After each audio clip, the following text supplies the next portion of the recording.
Plus Q, 1 plus P plus Q, ये minus जब अंदर गया ना तो ये माइनस हो गए, प्लस क्यू, ये ज़ीरो नहीं हो रहा, नॉट इक्वल टू ज़ीरो, इसका मतलब है कि ये तो फेल हो गया। दूसरा केस लगाते हैं 1 माइनस पी प्लस क्यू, ये भी ज़ीरो नहीं होगा, आप देख सकेंगे, ये लगा के देखें ज़ीरो नहीं होगा, ठीक है। तीसरा केस है P plus Q x, P plus Q x जब मैं करता हूँ तो ये भी देखते हैं कि ज़ीरो होता है कि नहीं, ये भी नहीं ज़ीरो होगा, ठीक है। यहाँ पे आपने करना है, पी था minus 2x plus 5, minus 2x minus 5, ये क्यू एक्स है, ठीक है ना। क्यू को मल्टीप्लाई करना है एक्स से प्लस क्यू एक्स, तो ये भी बेसिकली 5 रह जाता है, ये भी ज़ीरो नहीं हो रहा। इसका मतलब है ये देखें, ये क्वेश्चन है, ये वाले क्वेश्चन पे तो मेरे टेक्निक ही फेल हो गई। तो इस तरह की प्रॉब्लम जब आपके पास आएंगी ना तो वो आपको बता देगा कि इसका जो y1 है या एक होमोजीनियस इक्वेशन का जो एक रूट है वो e की पावर 2x है, ये इस क्वेश्चन में आपको इस तरह से कोई गिवन दिया होगा, ठीक है। मेरे कहने का मतलब ये था कि हर क्वेश्चन में ज़रूरी नहीं है कि आप फ़ौरन से ही देखेंगे और वो हो जाएगा। बहुत सारे क्वेश्चन में वो आपकी 3 टेक्निक्स यूज़ हो सकती हैं जो मैंने आपको ये बताई हैं कि 1 plus P plus Q zero हो सकता है, 1 minus Q P plus Q zero हो सकता है, या P plus Q x zero हो सकता है, बहुत सारे क्वेश्चन में, लेकिन सब पे नहीं होगा, जैसे कि इसमें सोल्व नहीं हो रहा। तो इस तरह की सिचुएशन में आपको वो लाजमी है कि वो हिंट देगा कि आपका इसका एक होमोजीनियस सोल्यूशन ये है, ठीक है। अच्छा स्टूडेंट, अब यहाँ पे मैंने एक एग्जांपल लिखी है। फॉर एग्जांपल ये देखें, अब ये एक एग्जांपल मैंने लिख लिया, ठीक है। इस एग्जांपल में आपके पास ये क्वेश्चन दिया हुआ है। अब मुझे ये देखना है कि इसका एक सलूशन क्या है। इसमें वही जो मैंने y1 निकालना है, तो इसका y1 अगर मुझे फॉर एग्जांपल कोई हिंट नहीं दिया, कुछ भी नहीं दिया हुआ, तो मैं क्या करूँगा, सबसे पहले तो मैं इसको अपनी गिवन फॉर्म में लिखूँगा। गिवन फॉर्म ये होती है, ठीक है। ये आप अगर देखें तो ये गिवन फॉर्म है हमारे पास, मतलब डेरिवेटिव के साथ कुछ भी नहीं होना चाहिए, सेकंड डेरिवेटिव के साथ। तो उसको ख़त्म करने के लिए यहाँ पे ये एक्स स्क्वायर है, इसको ख़त्म करने के लिए दोनों साइड पे डिवाइड कर दिया, ये डिवाइड कर दिया एक्स स्क्वायर से, ठीक है। डिवाइड करने पे आपके पास ये इक्वेशन बन चुकी है। एक्स स्क्वायर से डिवाइड इसलिए किया ताकि ये फॉर्म आपकी आ जाए, ठीक है। ये फॉर्म यही थी ना, सेकंड डेरिवेटिव के साथ कोई टर्म नहीं होनी चाहिए थी, सेकंड डेरिवेटिव के साथ कोई टर्म नहीं है, डेरिवेटिव के साथ जो है ना वो पी आना चाहिए, ये पी आ गया, ये पी है, ठीक है। पी यहाँ पे ये है और क्यू आपके पास ये है, ठीक है। ये आपके पास क्यू है। अब अगर मैं यहाँ पे देखें तो पी मेरे पास क्या था इस इक्वेशन से, पी था 1/x, क्यू था -1/x स्क्वायर। अब देखें, मैं अगर इसके ऊपर पहला और दूसरा केस लगाऊंगा ना तो मुझे पता है कि वो नहीं लगना। आप वेरीफाई भी करें, आप करें 1 प्लस पी प्लस क्यू करेंगे ना वो ज़ीरो नहीं आएगा, 1 माइनस पी प्लस क्यू भी करेंगे वो इक्वल टू ज़ीरो नहीं आएगा। आप बेशक लगा के देखें, लेकिन मुझे चूँकि नज़र आ रहा है तो मैं इसलिए इसको लगा ही नहीं रहा, क्योंकि ये ज़ीरो नहीं होना। जब मैं तीसरा केस था ना, तीसरा केस था P plus Q x, Q into x है, ठीक है ना। ये क्यू इंटू एक्स है, इसका मतलब है क्यू को एक्स से मल्टीप्लाई करना है। ये फंक्शन ऑफ नहीं है, क्यू ऑफ एक्स का फंक्शन नहीं है, ये क्यू एक्स है। अगर मैं इसको दोबारा से लिख दूँ आपको कन्फ्यूजन नहीं होनी चाहिए, P plus Q into x निकालना है हमने, ठीक है। क्यू को एक्स से मल्टीप्लाई करें, इसको जब मैं एक्स से मल्टीप्लाई करूँगा तो ये क्या आ जाएगा, क्यू एक्स मल्टीप्लाई करके क्या आएगा -1/x। एक्स से जब मल्टीप्लाई करूँगा ना तो वो एक डिनोमीटर ख़त्म होके आपके पास -1/x आ जाएगा। अब मैंने क्या करना, पी प्लस क्यू एक्स करना है, तो ये जब मैं करूँगा तो ये आएगा 1/x -1/x, तो ये देखेंगे ज़ीरो हो गया। तो ऐसा करने पे ये देखेंगे ज़ीरो हो रहा है। इसका मतलब ये है कि इस डिफरेंशियल इक्वेशन का जो y1 है वो क्या है, वो x है,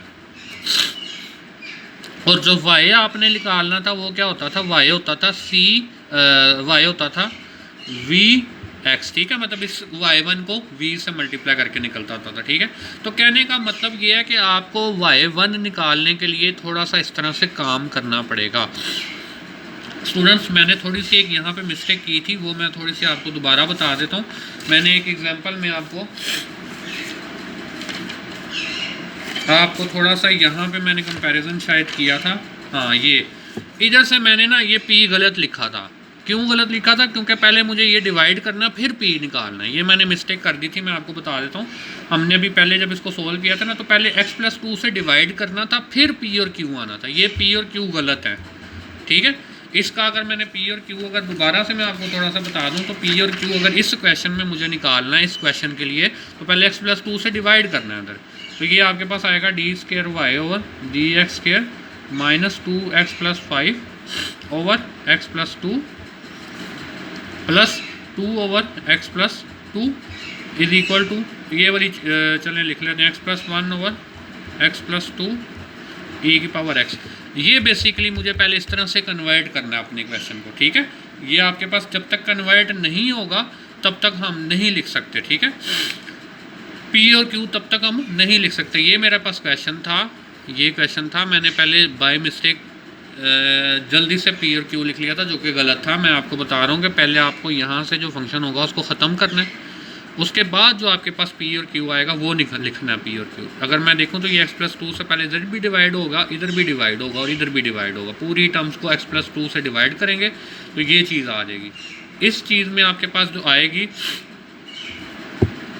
यहाँ पे dy1 dx है, ठीक है, यहाँ पे y है, ये आपके पास dy बड़ी।